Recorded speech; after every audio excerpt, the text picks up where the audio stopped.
Hello and welcome back. Thank you for watching this third video in my DIY weight loss training series. If you haven't watched the previous two videos, the topics I speak about are what to eat to lose weight, and then I show you a technique you can use to break the habits which are preventing you from losing weight. Lots of people are letting me know that they're giving the pause a try, so you might want to watch those videos and see what that is about. So in this video, I want to talk to you about two important concepts when it comes to weight loss.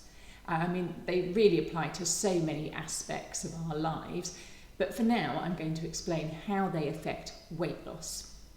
And they are commitment and motivation.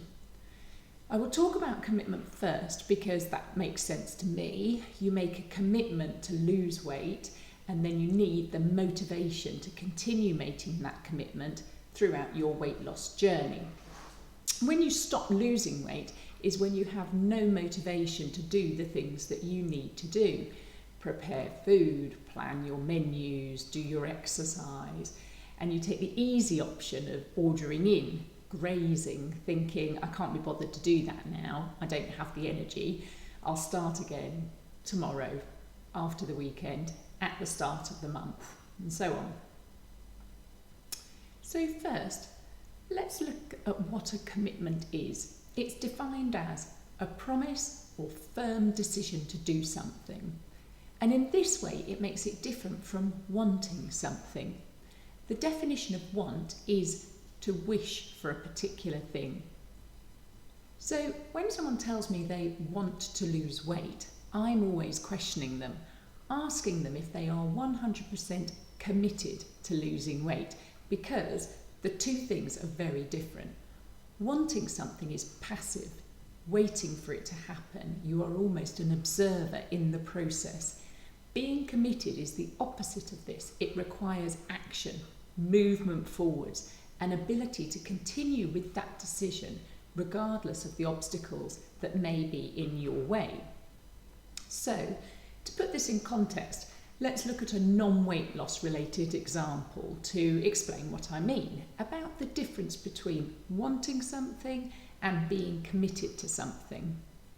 So, a lifetime ago, when we were able to move freely and coffee shops were open, you may have been sitting at your desk at work and decided you wanted to have a coffee. Maybe it's been a long day, a boring day, you're feeling a bit weary, and you want a break, something to pick you up, so you decide to go out and get a coffee. Now, there might be any manner of circumstances that could prevent you from getting a coffee when you want one. You could forget your purse, the coffee shop could be closed, you could have to take a phone call and be delayed.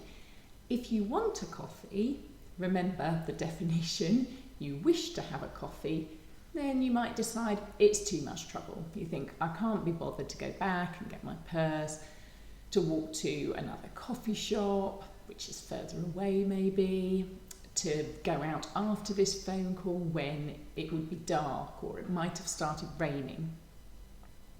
But if you are committed, then whatever happens, you have made a firm decision to get a coffee. And so even if it takes you several trips or 10 minutes longer, or you get wet in the process, you will have your coffee, whatever it takes. This is the difference between wanting something and committing to it. When it comes to weight loss, it's not enough to want it. You need to be prepared to commit. Otherwise, the next time you need to go out and get the ingredients you need, or dinner takes 20 minutes longer to prepare, or you have to do your exercise when you would really rather sit on the sofa and watch TV, you won't take that action. You'll say that you'll start again later, in the morning, after the weekend. Now, does this sound familiar? So hopefully now you've decided if you are committed to losing weight or still stuck in wanting to lose weight. And the next question is how to stay motivated to meet that commitment. When we talk about motivation, people are always looking for something external to motivate them. We say things like, I need to find some motivation from somewhere, We talk about a motivating quote or a person who motivates us. But the problem with this way of thinking is that it confuses where motivation comes from. Motivation is a thought to do something, an enthusiasm for doing something as it's defined in the dictionary. It is an internal thought inside your head. The problem with the thought of motivation is that there are three little thoughts that pop up and get in the way. They prevent us from being motivated. And these thoughts are, I don't want to, I don't feel like it, and I'll do it later. These three thoughts don't sound like much, but they are responsible for keeping you stuck when it comes to weight loss. They prevent you from making changes in your life. And the key to staying motivated is to listen to these thoughts, to acknowledge that they are there, and then to take action anyway. And every time you do this, every time you take action, even if you can hear these thoughts, you are strengthening that habit. And so, as I explained last week, this becomes the new habit. You listen to your brain complain and you take action anyway. This is how you stay motivated. So, people think that you have to make these thoughts go away before you can take action, and that's not the case. It doesn't work like this. You can't only have positive thoughts. You will also have negative thoughts. That's natural, that's life. But you don't have to listen to those thoughts, because the benefit of not listening to those thoughts is so great. And this is what training your brain is really about.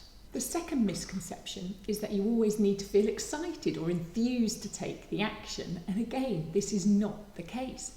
It's not about ensuring you always have positive thoughts, that you can't wait to get out for a run, to do your food prep, to think through your shopping list. Life isn't like that. Some days you just won't want to do any of those things. But the difference is learning to take action anyway. Because if you don't, and you listen to those three little thoughts, then you know what happens. You get relief in that moment because you don't have to do the difficult thing of taking action when you don't want to, you don't feel like it. But those thoughts lead to greater discomfort in the long run when you can't lose weight, you find yourself stuck, and you feel like a failure for giving up on yet another health kick or a diet plan. And it's those three little sentences that sound so simple, but really cause so much havoc in our lives. You don't need to look externally for any motivation.